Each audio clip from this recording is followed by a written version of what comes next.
Good afternoon. I'm Mark Updegrove, the President and CEO of the LBJ Foundation. Welcome to our commemoration of the 60th anniversary of the Civil Rights Act of 1964. And thank you, a huge thank you to the Houston-Tillotson Choir, to Ruthie Foster, and to Brian Cranston for introducing this in such a grand manner.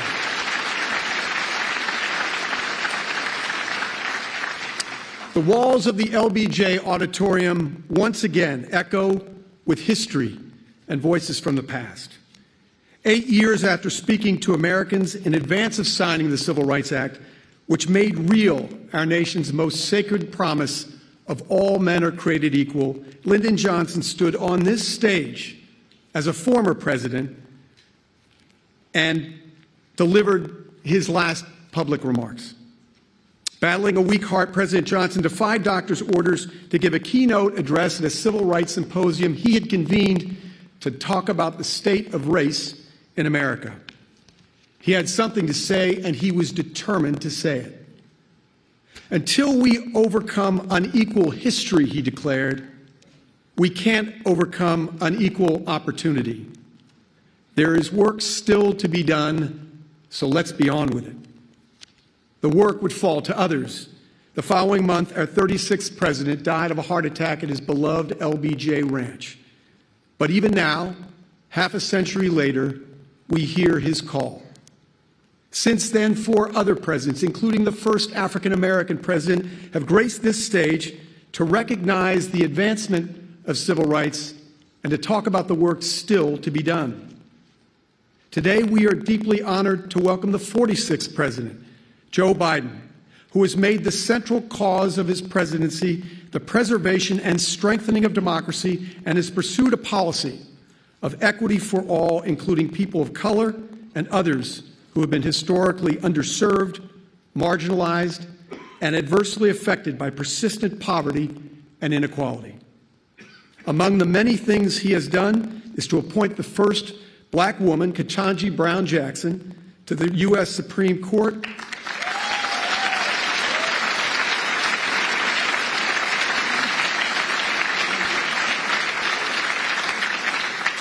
and to choose as his running mate Kamala Harris, the first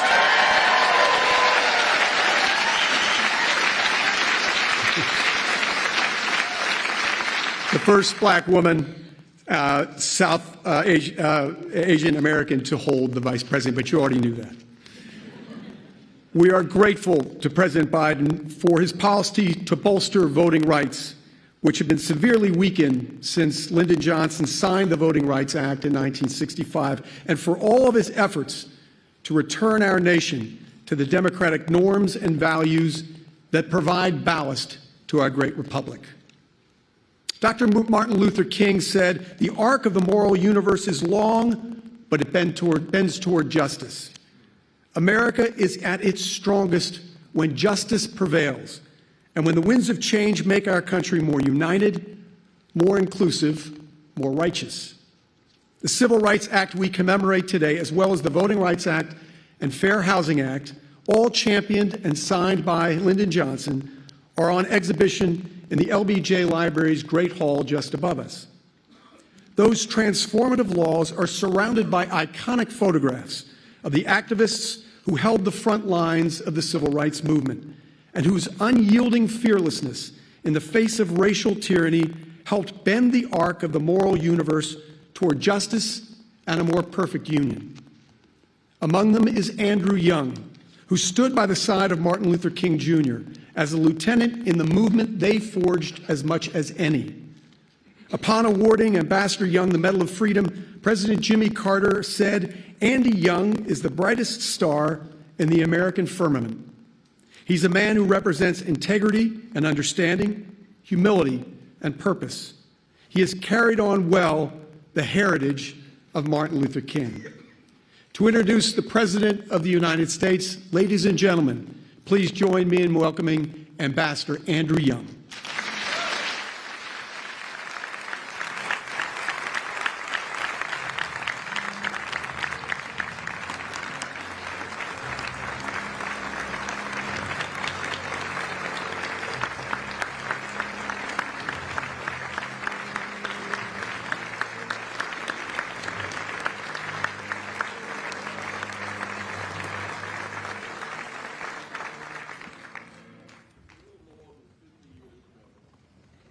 that I was lined up waiting to be sworn in for Congress. And there was another little fella in the Senate who was too young to get in. They had to wait 3 or 4 days till he turned 30 to swear him in as a United States Senator. For the last 50 years, he has devoted himself to fulfilling the dreams of the American people, all of them, rich, poor, black, white, red, green, gay, straight, whatever we are. And I'm here reminding you that if you live long enough, all of us are going to be handicapped one day. But few people have been able to thrive and succeed in the midst of so much pressure and tension and responsibility as Joe Biden. And I was thinking what I should say, and I said that maybe Ray Charles said it best when he started his recording of America the Beautiful with the third verse of that song.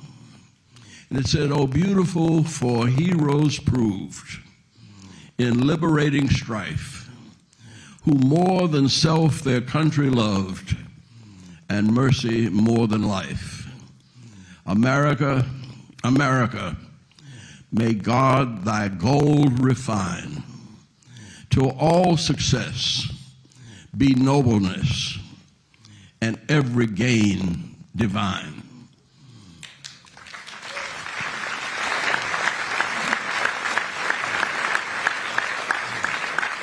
I think that is a promise fulfilled in the life of the 46th President of the United States, Joseph Biden. Mr. President,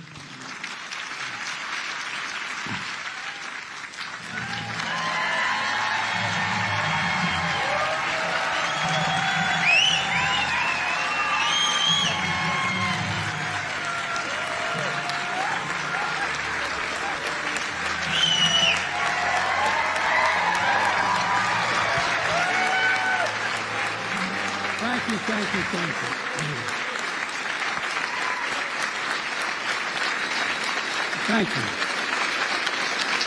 Thank you.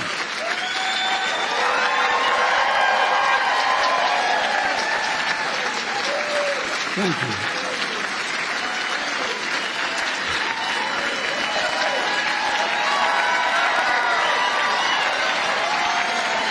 Thank you. Thank you, really. Thank you. Please.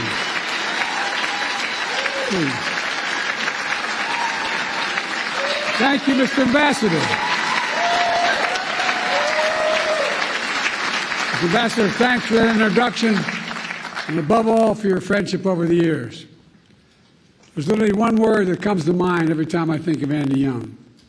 The word's integrity, absolute integrity.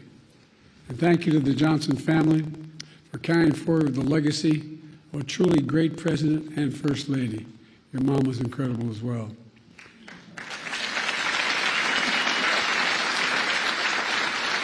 The same goes to Mark Upgrove, president of the LBJ Foundation. It's great to be back here.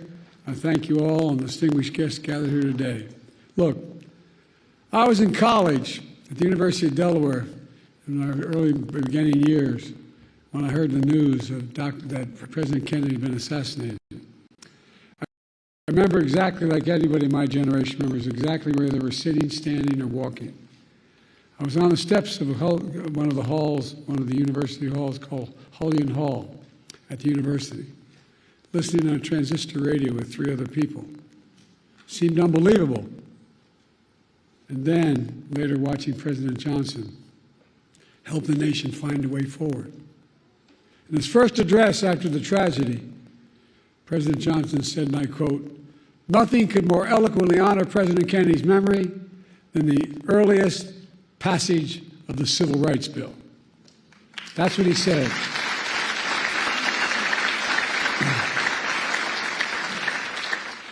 As a kid coming up, I always admired President Johnson for his public service, whether it was a school teacher in South Texas master of the United States Senate, historic vice president and president, his philosophy was simple. In a great society, no one should be left behind. He'd say, it's time for us to come to see that every American gets a decent break and a fair chance to make good. And as Andy Young said, President Johnson met repeatedly with the civil rights leaders and built a coalition to bring that vision to life. And he did. He brought it to life. Over 50 years, the LBJ Foundation has convened this symposium to reflect one of the crowning achievements, the Civil Rights Act of 1964, a defining moment that has since opened doors of opportunities for all Americans, regardless of race, sexual orientation, gender identity, religion, national origin. Together with the Voting Rights Act and the Fair Housing Act, these three landmark laws he signed are remarkable in their scale and their scope. Taken together, these three acts have made this nation fundamentally more fair, fundamentally more just, and most importantly, fundamentally more consistent with our founding principles. For real. And we're a better nation because of them. We must be clear. Their work, our work, is not done. It's not done. We do not celebrate these laws as part of our past, but as critical components of our future. President Johnson understood what President Lincoln understood in his own time, that the courts would determine the scale and scope of our laws. Over 100 years after the Emancipation Proclamation, President Johnson vowed, in his words, to do this job that Lincoln started, by challenging the court to live up to its constitutional responsibility.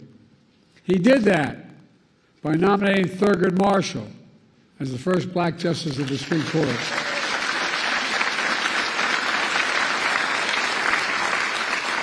And by aggressively defending civil rights throughout the courts. But now, we live in a different era. In recent years, extreme opinions that the Supreme Court has handed down have undermined long-established civil rights principles and protections.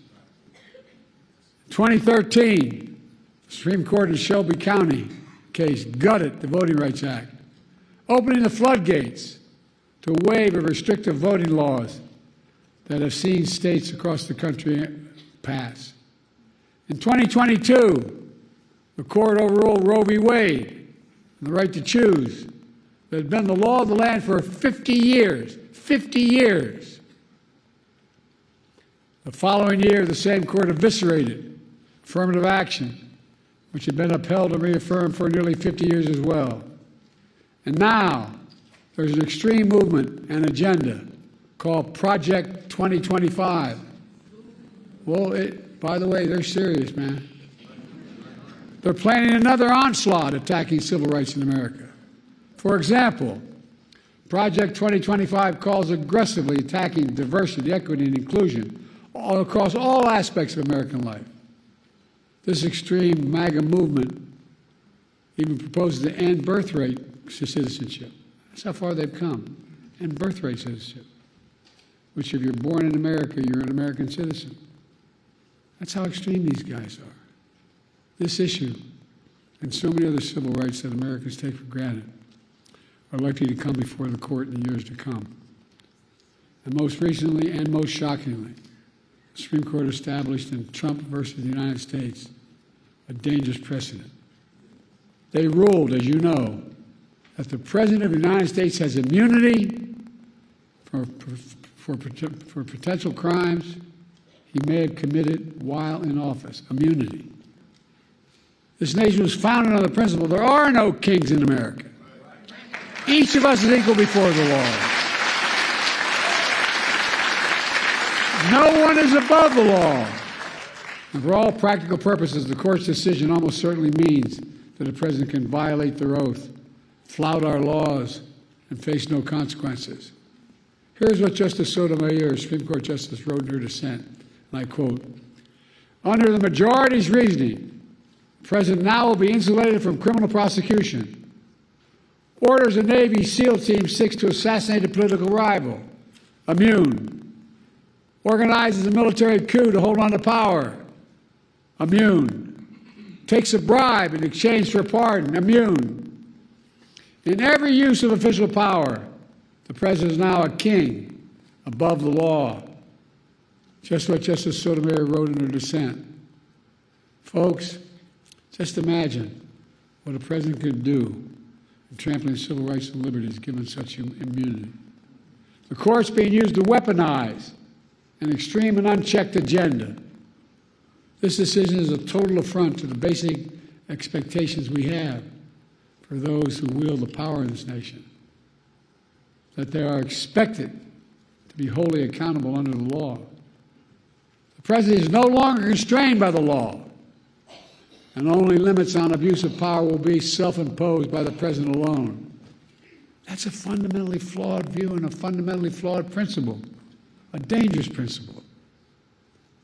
On top of its extreme decisions, the court is mired in a crisis of ethics.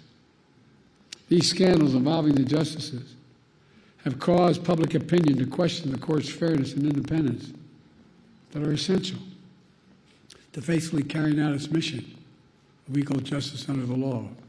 For example, there are documented reports of a decades-long effort to reshape the judiciary, including the Supreme Court backed by shadow special interests that also support Project 2025.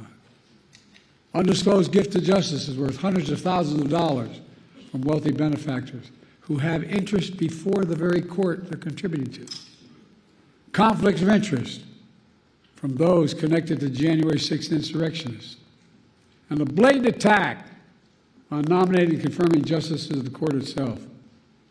Do you all remember when Justice Scalia died in February of 2016? And the Republicans blocked the President's nomination, President Obama's nomination, to fill that vacancy for nearly a year by making up an entirely new standard that there be no confirmations of the court during an election year. But then, when Justice Ginsburg died in 2020, Republicans rushed through the President Trump's nominee at the very same time votes are being cast in an election that Trump would lose. It's outrageous.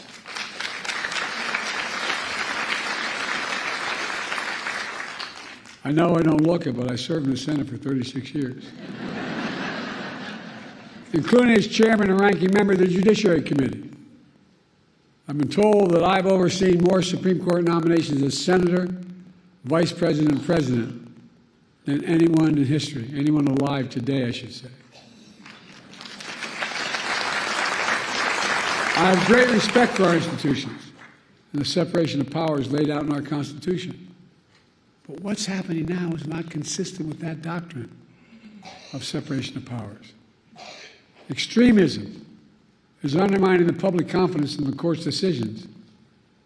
As soon as I came to office, I convened a bipartisan presidential commission on the Supreme Court of the United States, comprised of leading constitutional scholars, both liberal and conservative, to provide recommendations on potential reforms to the court.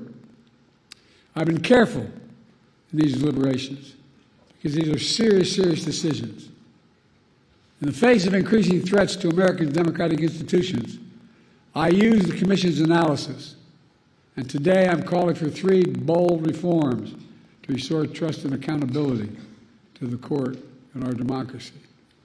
As the press shouted to me as I got off Air Force One, the Republican Speaker of the House said, "Whatever he proposes is dead on arrival." Well, I think his thinking is dead on arrival.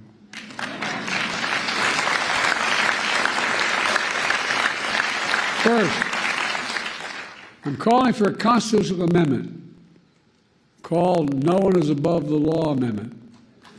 It holds,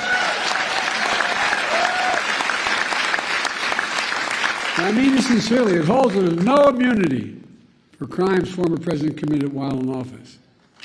I share our founders' belief that the president must answer to the law. The president is accountable in the exercise of the great power of the presidency.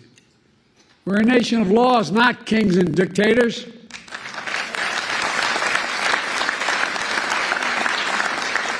The decision can be boiled down to the title of one case, Trump versus the United States. The court asserted it was making a ruling for the ages. That isn't true.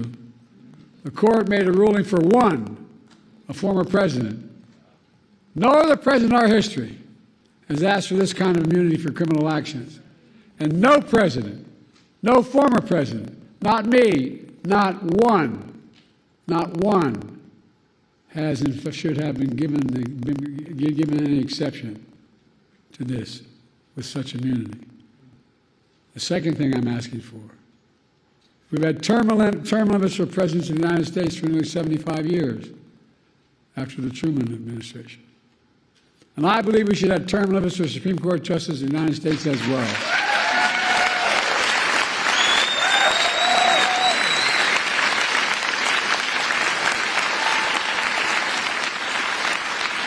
In fact, the United States is the only major constitutional democracy that gives lifetime seats in their high court. Term limits would help ensure that the court membership changes with some regularity. That would make timing for the court's nomination more predictable and less arbitrary. Reduce the chance that any single presidency imposes undue influence in generations to come. The bipartisan commission I convened analyzed various term limit structures. Based on their report, I believe the best structure is the 18-year term limit. That would help ensure the country would not have what it has now, an extreme court that's the product of an attack on the confirmation process that's been weaponized by those seeking to carry out an extreme agenda for decades to come. By the way, these guys mean it. These guys mean it. Project 2025 is real. They mean it. Third, I'm calling for a binding code of conduct for the Supreme Court.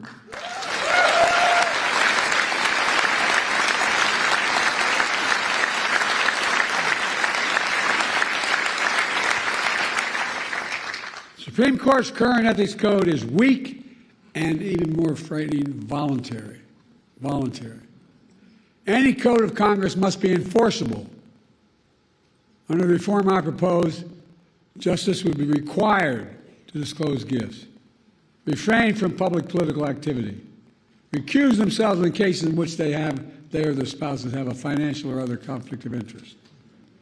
Most people don't realize that Congress passed a law decades ago that says all federal judges, including Supreme Court justices, have to recuse themselves in such cases. But the current justices insist on enforcing that requirement themselves without any public oversight or compulsion. See, that's their decision. They don't have to tell us how they made it. That might work if the court was actually enforcing those requirements, but they are not. The court is not self-policing. The court is not dealing with the obvious conflicts of interest. We need a mandatory code of ethics for the Supreme Court, and we need it now.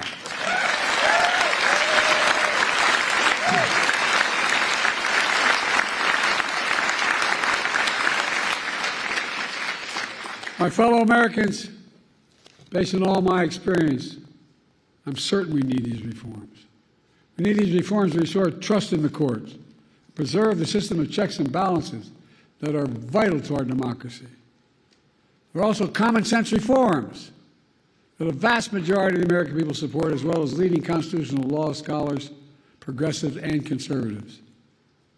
I look forward to working with the Congress to implement these necessary reforms. A number of members of Congress are here today. Let me close with this. President Johnson signed the Civil Rights Act of 1964 just 2 days before the 4th of July. He said in that bill signing, and I quote, "This is a proud triumph, yet those who founded our country knew that freedom would be secure only if Each generation fought to renew in largest meaning, end of quote. That's what I've tried to do throughout my career, inspired by the cause of civil rights.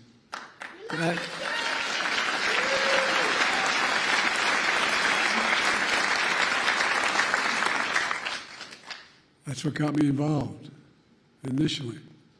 My state was a state that was segregated by law. We were one who, only reason we didn't fight in the side of the South, we couldn't get there. I'm serious. What motivated me to be a public defender, a county councilman, I'll never forget, I had a good job with a big trial firm. And in Delaware, you have to study for the bar for 6 months before you're allowed to take it. And in the meantime, while I was studying for the bar, that's when Dr. King was assassinated. We're the only state in the nation, city in the nation, that had the military stationed on every corner with drawn bayonets for 10 months, insisting, because we had a very conservative Democratic governor. In those days, when the Democrats won, they could choose to be part of the Southern Governors or Northeast Governors Conference. They choose the Southern Governors Conference lots of times. But guess what? It got me engaged. I love how reading these biographies of me now that I knew I was going to run for president. I remember walking in to the public defender's office, which was part-time at the time, and asking for an application because I wanted to join the public defender's office. And he looked at me, his name is Franny Kearns, he said, "Don't you work for Pickett, Warburton, Sanders?" I said, "Yeah." He said, "Why the hell would you want to do this?" Not a joke. But I said, "Let me do it." I became a public defender. Folks, here's the deal. Because I got engaged like a lot of you do, whether you run for office or not. You get engaged and you want to change things. So I kept trying to change the Democratic Party in my state, which is very conservative. And then a group of people came to me, as my senator knows, Chris Coons, came to me and said, "Look, we want you to run for state senate." I said, I can't go to Dover all the time. I'm just starting a law firm. I'm a part-time public defender. And then they came back to me and said, "Why don't you run for the county council?" I said, "I can't." They said, "You stupid SOB, it's right across the street there." I'm serious. Meets only twice a week. So my sister and my best friend managed my campaign, and we picked a district that we couldn't possibly win. No Democrat had ever won. But my problem was I had my sister doing my campaign. And we won. Next thing I know, I was part of a group assigned as young senators, young elected officials, to try to bring the party around to get someone to run for the United States Senate. And I was put on a commission when you're the young lawyer, you get to turn the lights on and off after every meeting. And so I remember going down to the Democratic convention off year in Dover, Delaware. And after the afternoon session, I went back and I was in my room. It's a nice motel you just drive up to, get out, walk in your door there. And you know, an 8x10 bathroom, a shower, and a stall. And I had my towel around me and the shaving cream on my face, and I went bam, bam, bam at my door. And I thought it was the guys that came down with. The guy was had a talk show named Bob Cunningham, was a big civil rights guy, and two others. So I thought it was them. I walked to open the door.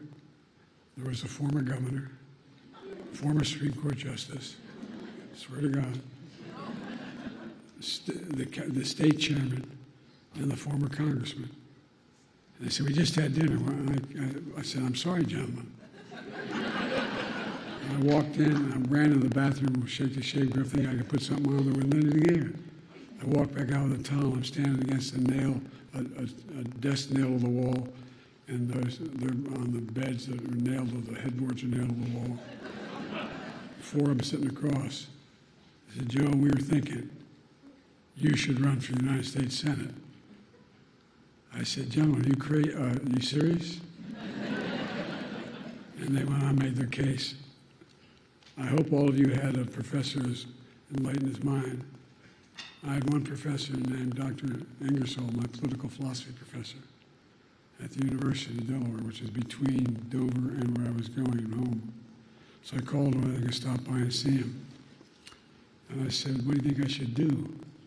He said, Joe, remember what Plato said. I'm thinking, what the hell did Plato say? Seriously. So Plato said, the penalty good people pay for not being involved in politics is being governed by people worse than themselves. I went home and spoke to my deceased wife. She said, look, Joe, you're working 40 hours a week trying to set up a law firm, and you're working 40 hours a week as a public defender. Get in or get out. Next thing you know, I was running. Nixon won my state by 60% of the vote. We won by a staggering 3,800 votes. My point is,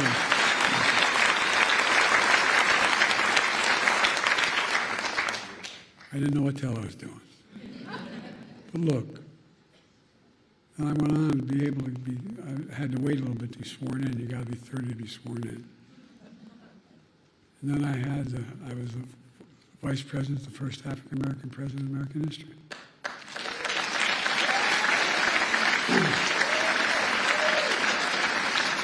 Now I'm president to our first woman vice president.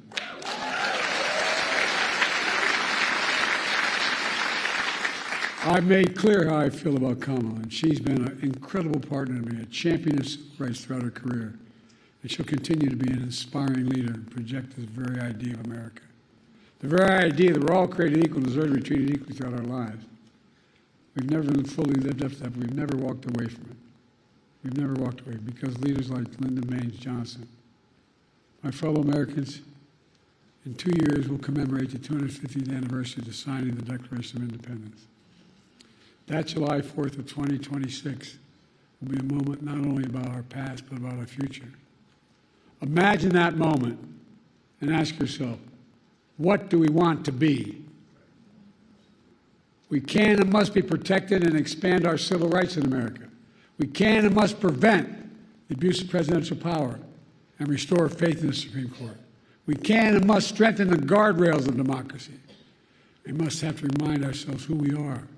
We're the United States of America. And there is nothing beyond our capacity. Nothing when we do it together. So let's stay together, and God bless you all. Lyndon Johnson, Lady Bird Johnson, and may God bless the whole family. Ladies and gentlemen, may God protect our troops. Thank you for listening.